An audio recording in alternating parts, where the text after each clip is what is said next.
Also das ist schon ein interessanter Ansatz, den Sie hier fahren. Deutsche Panzer gegen Russland in der Ukraine.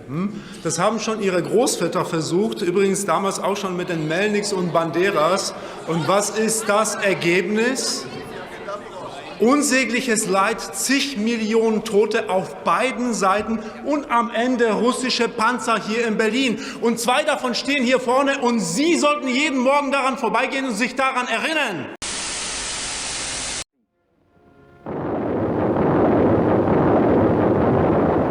This is the battle for Russia. A battle that has been going on for centuries. A battle that fills the pages of Russian history. 1242. The German Order of Teutonic Knights had invaded northeastern Russia and occupied the old city of Pskov.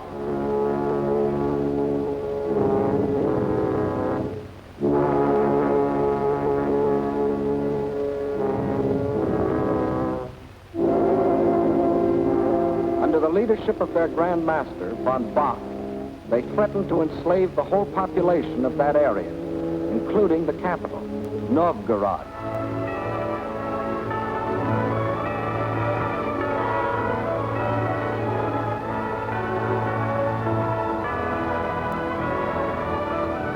In their hour of peril, the Russian people turned for leadership to their prince, Alexander Nevsky.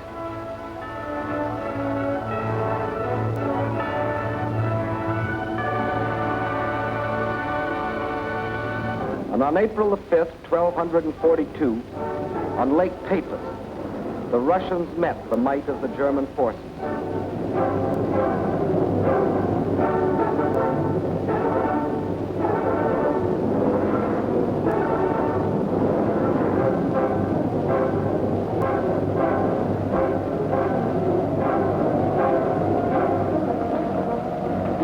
They weren't as well equipped or as well organized.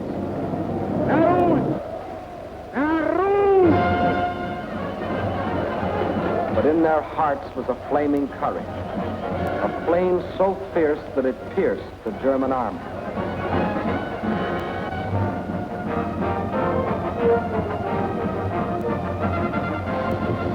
The victory they won fills a bright page of Russian history.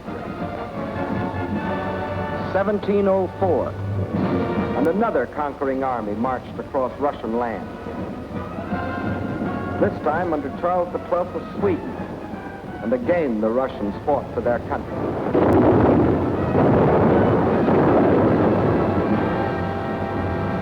Led by their emperor, Peter the Great, after 5 long years of war, they defeated the Swedes in the historic Battle of Poltava.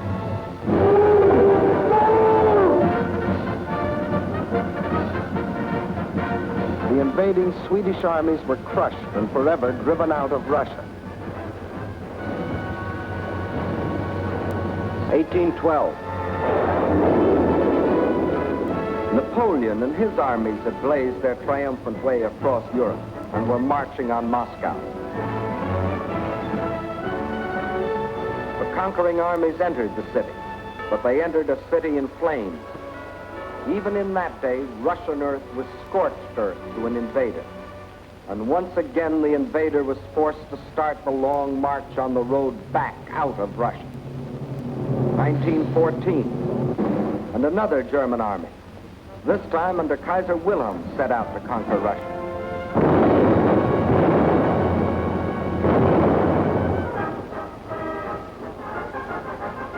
This time, the Russian people, under the regime of the Tsar, were not only fighting German guns,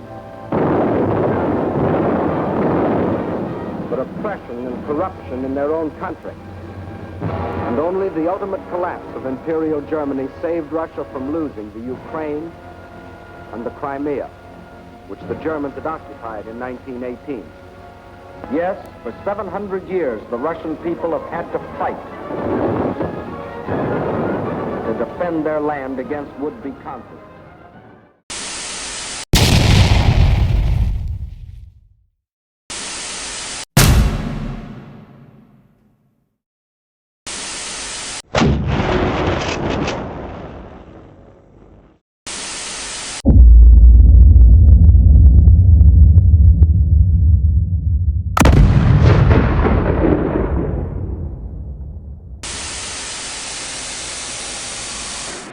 Die große Zeit ist jetzt angebrochen. Deutschland ist nun erwacht. Die Macht haben wir nun in Deutschland gewonnen. Nun gilt es, das deutsche Volk zu gewinnen. The German army sliced through France, Belgium and Holland.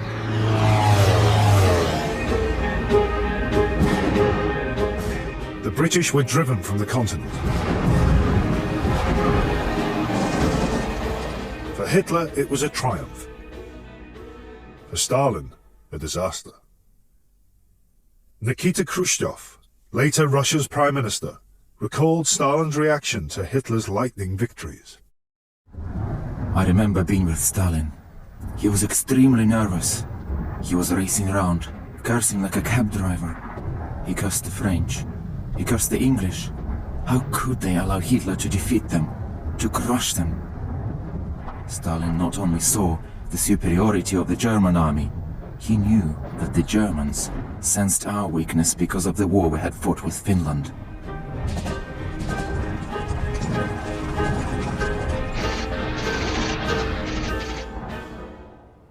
On June the 5th, he told his military chiefs, England, France and America see in Germany the only hope to get rid of Bolshevism, and therefore help the Nazis in all possible ways in their crusade to the East.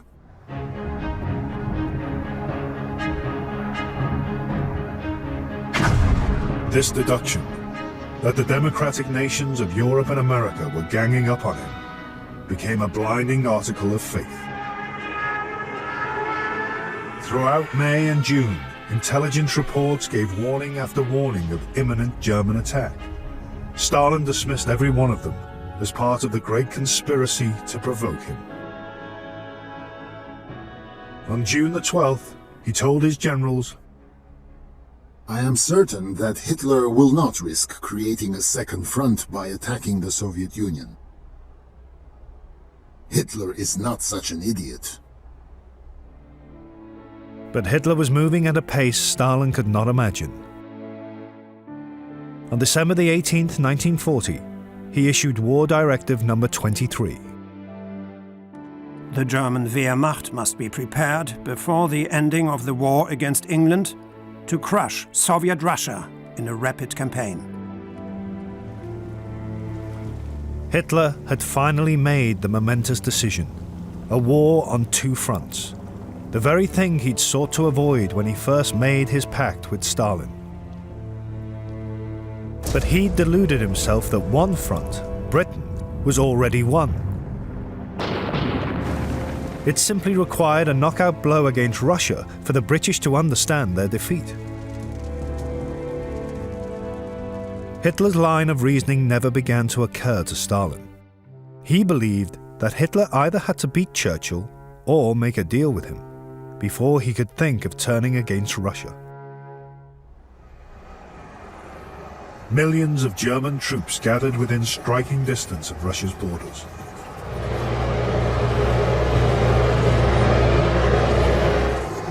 Operation Barbarossa, as it was now called, was scheduled for 10 days' time, June the 22nd. The duel between Hitler and Stalin was reaching its endgame.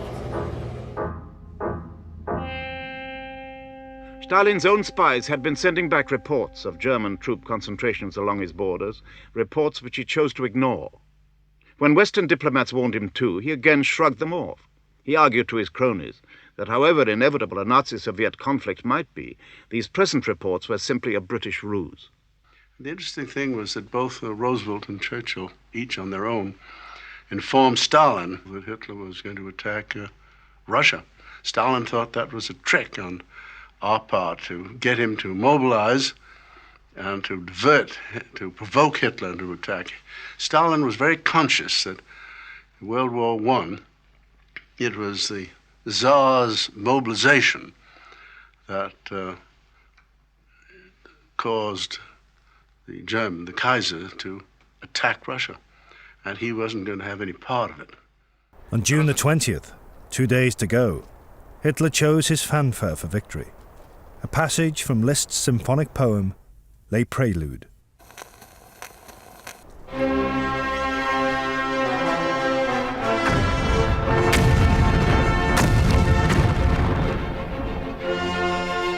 On June the 22nd, the same day Napoleon had once invaded Russia, Hitler followed in his footsteps.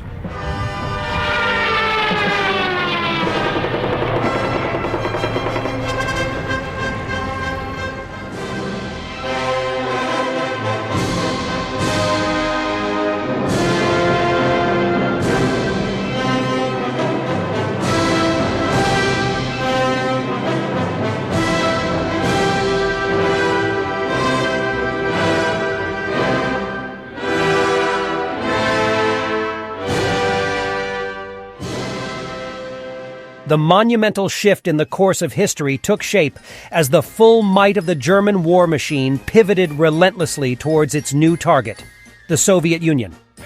This marked a decisive moment in the annals of warfare, a titanic struggle of ideologies, a clash where two colossal forces of civilization collided, leaving only room for one to emerge triumphant. Within the heart of Adolf Hitler's vision, an unrelenting hatred for communism fueled his fervent desire for victory over the Soviet Union. Such a conquest would grant Germany access to the bountiful natural resources that could, in his mind, propel the German people to ascendancy as the fabled master race. Eastwards, ever eastwards, to the boundless motherland of Russia. This audacious endeavor, named Operation Barbarossa, stood as Hitler's most daring gamble, born out of the realization that Great Britain remained an elusive foe in the West. As the first rays of dawn broke on the eastern horizon, the formidable juggernaut of Nazi forces began its relentless march. The Soviet Red Army, the largest in the world, had suffered grievous wounds during Joseph Stalin's purges in the preceding decade. The Red Army in 1941 was the largest in the world. In tanks it outnumbered, in airplanes it equaled the rest of the world's armies put together.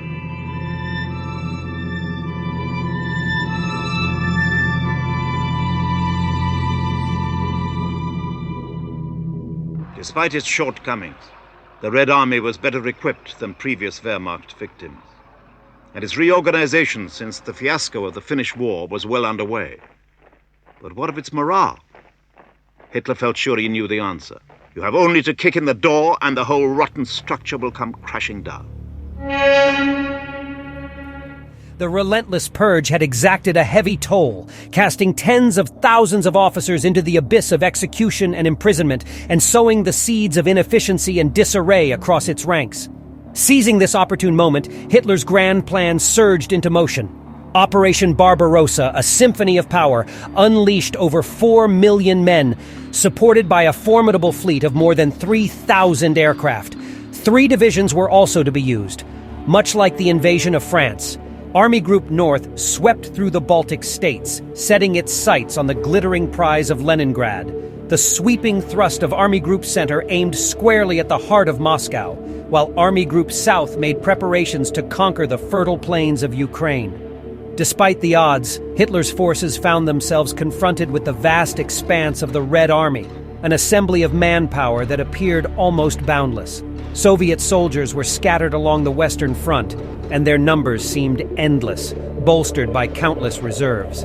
The Soviet arsenal paraded 20,000 tanks, dwarfing the German counterpart of 6,000, though the latter boasted superior technology and tactical finesse.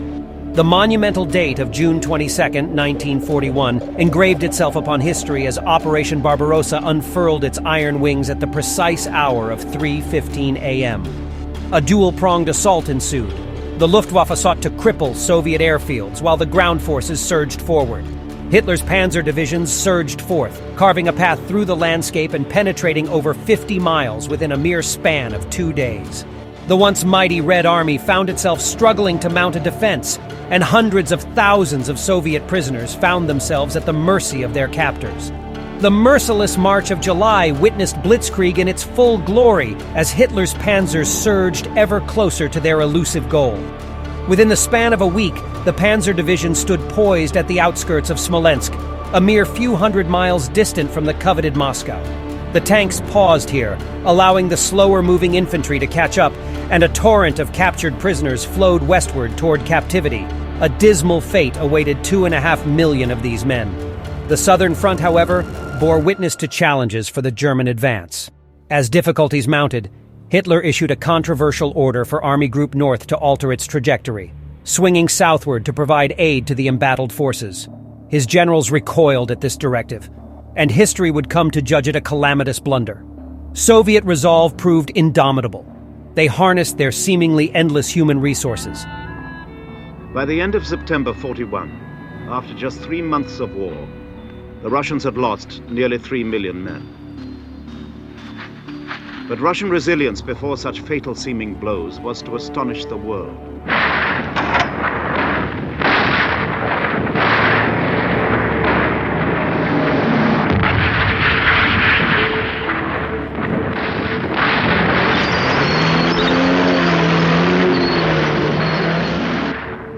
The German was told to regard his Russian foe as subhuman. But it was not long before the German frontline soldier at least came to think of him as more superhuman than subhuman. The Russians seldom cried out when wounded, and there always seemed to be more of them on the horizon. By the start of 1942, over 1 million Soviet troops had been killed, with another 3 million taken prisoner. These huge losses, twinned with the speed of the German advance, led Hitler to believe that the Soviets were finished. What Hitler didn't know was that Stalin's forces were far from depleted. The halt at Smolensk allowed Stalin to mobilize millions of troops, alongside a new war machine, the swift and deadly T-34 tank, a formidable adversary to the German Panzermark IV. Amid the trials and tribulations, Army Group North found itself encircling Leningrad, the Venice of the North, in modern-day parlance, transforming the city into a grim tableau of suffering. Instead of capturing the city, the Germans opted for a protracted siege, and in the cruel grip of scarcity, more than 11,000 souls succumbed to starvation in November alone. As winter's frigid embrace took hold, a desperate struggle of attrition unfolded, lasting over 2 arduous years. By 1944, the grim toll measured 1 million fallen Soviet soldiers. With an unyielding resolve, Army Group Center commenced an offensive toward Moscow in September 1941, signaling a direct challenge to the heart of the Soviet Union. Hitler's panzers surged forth, capturing even more Soviet troops, yet the formidable city's defenders rallied under Stalin's steadfast leadership. A cruel twist of fate intervened on October 8th, as inclement weather unleashed its fury, immobilizing the German advance merely 50 miles from Moscow's gates. Hitler's ill-fated decision to divert troops southward in earlier months came back to haunt him, rendering the swiftness of blitzkrieg tactics obsolete. The Soviet winter, a notorious adversary to invaders, descended upon the battlefront, catching the German forces woefully unprepared. Tank engines fell silent, weapons froze in the icy grip, and soldiers endured frostbite, the consequences of inadequate clothing. And on December 5th, Germany halted its attack. Stalin, sensing the shift in the winds of war, orchestrated a remarkable feat, transferring divisions from Siberia to the Western Front. Over 30 divisions marched resolutely, their ranks seasoned and well-equipped for winter warfare. By December's end, the Soviet Union bolstered its forces with an additional 500,000 men. With renewed vigor, the Soviets launched a counteroffensive, tearing into the German lines and forcing Hitler to decree no more retreats. The German line, fortified by resolute will, held steadfast against the onslaught. For the ensuing 4 months, a relentless battle of attrition ensued. Hitler's hopes for swift victory lay shattered, while losses mounted on both sides. Barbarossa, despite its colossal dimensions, yielded the bitter taste of failure. Yet, driven by a tenacious belief in his own indomitable will, Hitler embarked upon another audacious offensive in June 1942. This time, his sights were set on the Caucasus Mountains and the precious oil fields of Baku. The tenor of the time spoke of high morale within the German ranks, and they retained the potency to inflict further profound losses upon Soviet formations that faltered. The year 1942, however, bore witness to a cruel irony, a worsening fate for the Russians compared to the preceding year. Yet the factors that had sealed Barbarossa's fate conspired anew against this daring enterprise. Across the vast expanse of the steppe, the German columns converged on a city etched into the pages of history: Stalingrad. The city's name would become synonymous with an epic, protracted struggle, one of the longest battles of the Second World War. Stalingrad was heavily bombed by the Luftwaffe, and the ruins became the scene for months of bitter street fighting. By October, most of the city was in German hands, but the Russians clung on to the banks of the Volga, across which they ferried vital reserves. Soviet General Georgy Zhukov, a master strategist, built up fresh forces either side of the city, and in November launched a massive assault. A colossal symphony of warfare ensued. A surging tide of more than 1 million soldiers, 900 tanks, and over 1,000 aircraft surged forth to engulf the German flank. Pinned by Hitler's orders to stand firm, the 6th Army bore the brunt of the Soviet onslaught, enduring the relentless assault until February 1943. Exhausted and broken, von Paulus's remnants finally capitulated, surrendering to the indomitable will of the Red Army. The Battle of Stalingrad, a crucible of unrelenting suffering and sacrifice, exacted a fearsome toll. The Germans mourned the loss of 500,000 souls, with 91,000 captured and a mere 5,000 returning home. In the echoing corridors of history, the toll stands as a testament to the cataclysmic nature of this engagement. Yet, as the dust began to settle, a discernible shift in the tide became palpable. The Soviet war machine, like a phoenix, rose from the ashes of adversity, as German troops began a tactical withdrawal to safeguard their waning flag. The Soviet winter offensive gathered momentum, wresting swaths of territory from the faltering German lines.